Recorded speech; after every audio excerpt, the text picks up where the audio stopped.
मुआविया बिन अबू सुफियान की वफात के बाद उसके बेटे यजीद इब्ने मुआविया को खिलाफत मिल जाती है।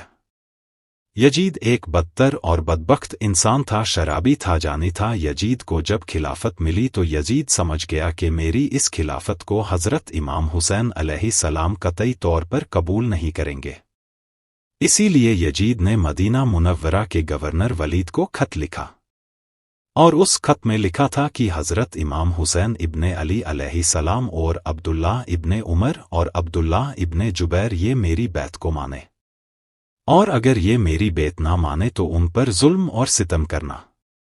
हज़रत इमाम हुसैन अलैहिस्सलाम ने यजीद की बैत करने से इनकार कर दिया, क्योंकि यजीद आपके नज़दीक मुसलमानों की इमामत और खिलाफत के हरगिज़ लायक नहीं था, क्योंकि आप जानते थे कि यजीद फास्को फाजिल था, जानी था शराबी था और जालिम था।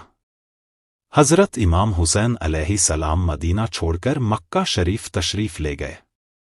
अब आपको मक्का शरीफ में कूफियों के बहुत सारे खत आने शुरू हो गए। हज़रत इमाम हुसैन अलैहिस्सलाम ने हालात को समझने के लिए अपने भाई मुस्लिम इब्ने अकील को ये कहकर कूफा रवाना कर दिया कि जाओ और वहां जाकर कूफा के हालात से बाखबर हो जाओ और वहां के हालात मालूम करो कि वहां के हालात कैसे हैं। हज़रत मुस्लिम इब्ने अकील कूफा पहुंचे तो वहां के लोगों ने बड़े ही एहतराम के साथ आपका इस्तकबाल किया और हज़रत मुस्लिम इब्ने अकील के हाथों में 18,000 कुफियों ने बैत की। फिर मुस्लिम ने इमाम को एक खत रवाना कर दिया जिसमें आपने लिखा था कि यहाँ के हालात बिल्कुल सही हैं और 18,000 लोगों ने मेरे हाथ पर बैत कर ली है, लिहाजा आप कूफा जल्द से जल्द तशरीफ़ ले आएं। मगर दोस्तों, जब यजीद ने उन लोगों को धमकियां दी तो वो लोग अपनी बात से मुकर गए और हज़रत मुस्लिम इब्ने अकील को शहीद कर दिया। कूफा के हालात इतने बदल चुके थे कि वो लोग जो हज़रत मुस्लिम इब्ने अकील से मोहब्बत का दावा कर रहे थे, अब वही लोग आपकी जान के दुश्मन बन गए थे। वहीं दूसरी तरफ मक्का में हज़रत मुस्लिम इब्ने अकील का भेजा हुआ खत हज़रत इमाम हुसैन अलैहिस्सलाम के पास पहुंचा, जिस खत में लिखा हुआ था कि कूफा के हालात बहुत अच्छे हैं और आप जल्द से जल्द तशरीफ़ ले आएं। लिहाजा हज़रत इमाम हुसैन अलैहिस्सलाम ने फ़ौरन कूफा चलने की तैयारी शुरू कर दी।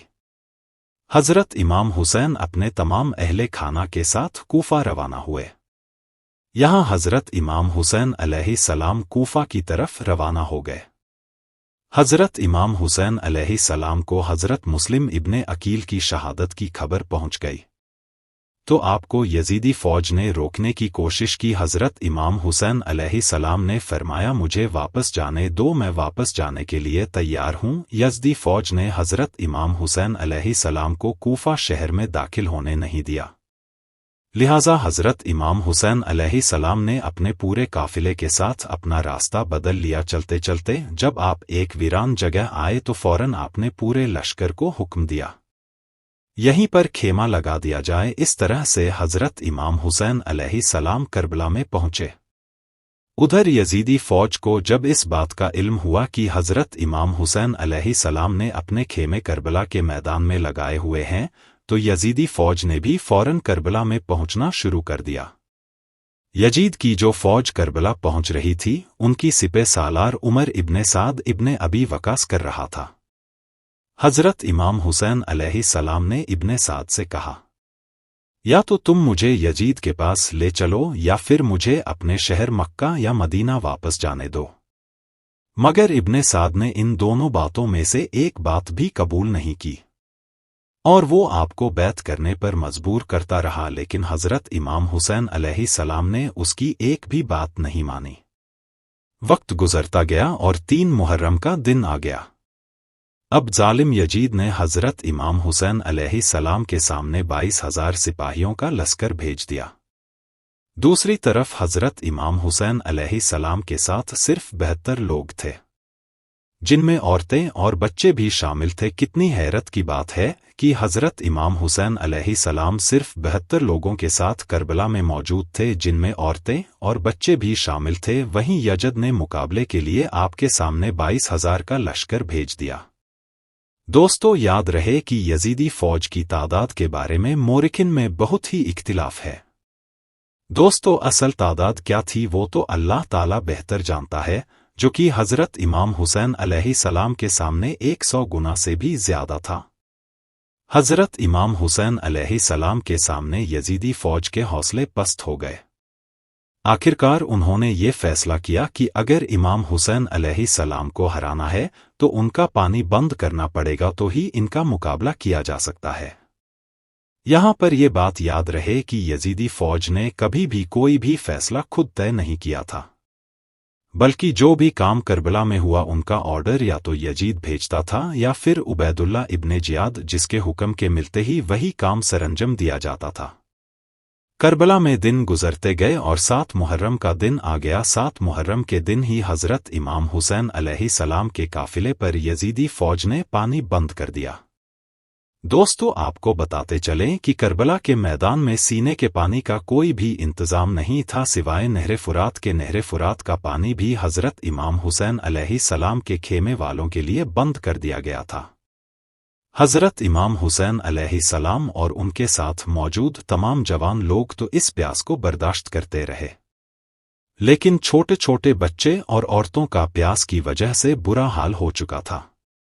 यजीद की फौज, जिसने हज़रत इमाम हुसैन अलैहिस्सलाम और उनके अहले खाना को चारों तरफ से घेरे हुए थे। 9 मुहर्रम के दिन जंग का ऐलान कर दिया गया, मगर हज़रत इमाम हुसैन अलैहिस्सलाम ने हज़रत अब्बास अलैहिस्सलाम को हुक्म दिया कि इनसे जाकर कह दो कि हमें एक रात अल्लाह ताला की इबादत करने के लिए दी जाए। जब हज़रत अब्बास अलैहिस्सलाम ने यजीदी फौज से एक रात की मोहलत मांगी तो उन्होंने आपकी बात मान ली। जब तक 9 मुहर्रम की तारीख आई तब तक हज़रत इमाम हुसैन अलैहिस्सलाम को ये यकीन हो चुका था कि यजीद की फौज का मकसद सिर्फ और सिर्फ मुझे शहीद करना है। इसके अलावा यजीद कुछ भी करने के लिए तैयार नहीं है।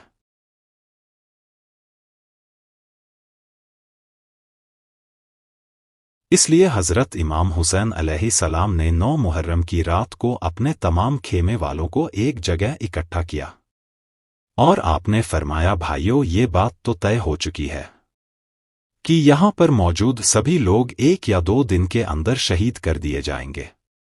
इसीलिए यहाँ पर मौजूद आप में से जो भी वापस लौटना चाहता हो वो यहाँ से वापस लौट सकता है। हज़रत इमाम अलैहिस्सलाम ने खेमे में जल रहे तमाम दियों को बुझा दिया और अंधेरा करवा दिया ताकि जो भी जाना चाहे वो बेझिझक चला जाए। थोड़ी देर बाद जब दियों को दोबारा जलवाया गया तो सारे के सारे लोग उसी जगह पर बैठे हुए थे जहां पर वो पहले बैठे थे और कोई भी हज़रत इमाम हुसैन अलैहिस्सलाम को छोड़कर जाने के लिए तैयार नहीं था। आखिरकार 10 मुहर्रम का दिन आ गया। हज़रत इमाम हुसैन अलैहिस्सलाम और यजीदी फौज के दरमियान जंग होना शुरू हो गई, जहां एक तरफ यजीद की एक बहुत ही बड़ी फौज थी, वहीं दूसरी तरफ इमाम हुसैन अलैहिस्सलाम के साथ सिर्फ 72 लोग थे। इतने में फौजे यजीद का हमला शुरू हो गया और सबसे पहला तीर उमर इब्ने साद इब्ने अबी वकास ने चलाया और हर शहीद शहादत का जाम पीता गया। कभी हुर शहीद होते हैं, तो कभी कासिम शहीद होते हैं, तो कभी अली अकबर शहीद होते हैं, तो कभी ओनो मोहम्मद शहीद होते हैं।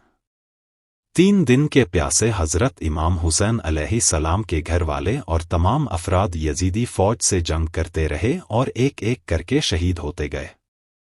करबला के शेर हज़रत अब्बास अलमबरदार अलैहिस्सलाम से बच्चों की प्यास बर्दाश्त ना हुई और आप एक मशकीजा लेकर घोड़े पर सवार होकर फुरात की तरफ निकल गए। नहरे फुरात पर पहुंचकर आपने एक मशकीजा भर लिया, लेकिन जब आप पानी लेकर वापस लौट रहे थे तो यजीदी फौज ने आपके ऊपर लगातार तीर बरसाना शुरू कर दिए।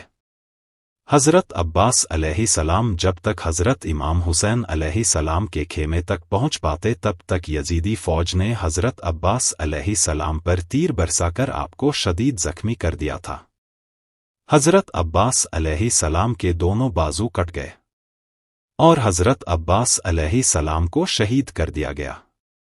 इस तरह एक एक करके तमाम अहले बैत के नौजवान को शहीद कर दिया गया और हाशिमी शेर शहादत का जाम पी पी कर अपने जट के पास जन्नत में पहुंचते रहे। धीरे धीरे करके जब हजरत इमाम हुसैन अलैहिस्सलाम के घर के सभी अफराद शहीद हो गए, तो उसके बाद हजरत इमाम हुसैन अलैहिस्सलाम ने खुद तलवार लेकर मैदान में आने का फैसला किया। हजरत इमाम हुसैन अलैहिस्सलाम अपनी तलवार से काफी वक्त तक यजीदी फौज का अकेले मुकाबला करते रहे। हजरत इमाम हुसैन अलैहिस्सलाम के तन्हा होने के बावजूद भी आपके मुकाबले में कोई भी नहीं आना चाहता था, और उसकी सिर्फ एक ही वजह थी कि आप हजरत इमाम अली अलैहिस्सलाम के बेटे थे, जिस पर यजीदी फौज के कमांडर उमर इब्ने साद को पे यकीन हो चुका था कि कुछ भी हो जाए हम हजरत इमाम अली अलैहिस्सलाम के बेटे का मुकाबला नहीं कर सकते। इसीलिए उसने अपने तमाम फौजियों को ये हुक्म दिया कि एक एक या दो दो करके नहीं, बल्कि तमाम तर एक ही वक्त हजरत इमाम हुसैन अलैहिस्सलाम पर हमला करो। तमाम लोग हजरत इमाम हुसैन अलैहिस्सलाम पर एक साथ हमला कर रहे थे, लेकिन उसके बावजूद भी हजरत इमाम हुसैन अलैहिस्सलाम लगातार ये साबित कर रहे थे कि बातिल चाहे तादाद में कितना भी हो, लेकिन वो हक और सच के मुकाबले में बिल्कुल भी टिक नहीं सकता। जब हुसैन और यजीदी फौज के दरमियान में बहुत ही बड़ी जंग चल रही थी कि इसी वक्त में नमाज़े असर का वक्त हो गया। हजरत इमाम हुसैन अलैहिस्सलाम ने ऐसे मुश्किल वक्त और जख्मी हालत में भी असर की नमाज पढ़ने का इरादा किया। आपने जैसे ही नमाज पढ़ना शुरू किया तो यजीदी फौज को वो मौका मिल गया जिसका वो एक लंबे वक्त से इंतजार कर रहे थे। यानी जैसे ही हजरत इमाम हुसैन अलैहिस्सलाम सजदे में गए तो शिमर जलजश ने आपकी गर्दन पर तलवार चलाकर आपके सर मुबारक को जिस्म मुबारक से जुदा कर दिया। यहाँ पर मुख्तलिफ रिवायत मिलती हैं कि हजरत इमाम हुसैन अलैहिस्सलाम को शिमर इब्ने जलजशन ने शहीद किया, तो वहाँ दूसरी रिवायत में आता है कि हजरत इमाम हुसैन अलैहिस्सलाम को सनान इब्ने अंस नख ने शहीद किया, और तीसरी रिवायत में खली इब्ने यजीद का नाम आता है। लेकिन ज्यादातर शिमर मलून के बारे में रिवायत मिलती है। हजरत इमाम हुसैन अलैहिस्सलाम की शहादत के बाद यजीदी फौज ने हजरत इमाम हुसैन अलैहिस्सलाम के सर मुबारक को नेजे पर बुलंद करके पूरे कूफा में घुमाया था। आपके सर मुबारक को गली गली में घुमाकर जुलूस निकाले गए थे। करबला की इस जंग में हजरत इमाम हुसैन अलैहिस्सलाम के घर वालों में से सिर्फ आपकी एक औलाद ही बच सकी थी, जिनका नाम हजरत जैनुल आबदीन अलैहिस्सलाम था। इसके अलावा हजरत इमाम हुसैन अलैहिस्सलाम के घर की तमाम औरतों को कैदी बनाकर कूफा लाया गया था। भले ही उस वक्त हजरत इमाम हुसैन को शहीद कर दिया गया था, लेकिन आज भी हजरत इमाम हुसैन पूरी दुनिया में कयामत तक लोगों के दिलों में जिंदा है। सलाम हो सब शहीदों के आका हुसैन इब्ने हैदर पर। दोस्तों, आप सभी से गुजारिश है कि कमेंट बॉक्स में या हुसैन जरूर लिखें।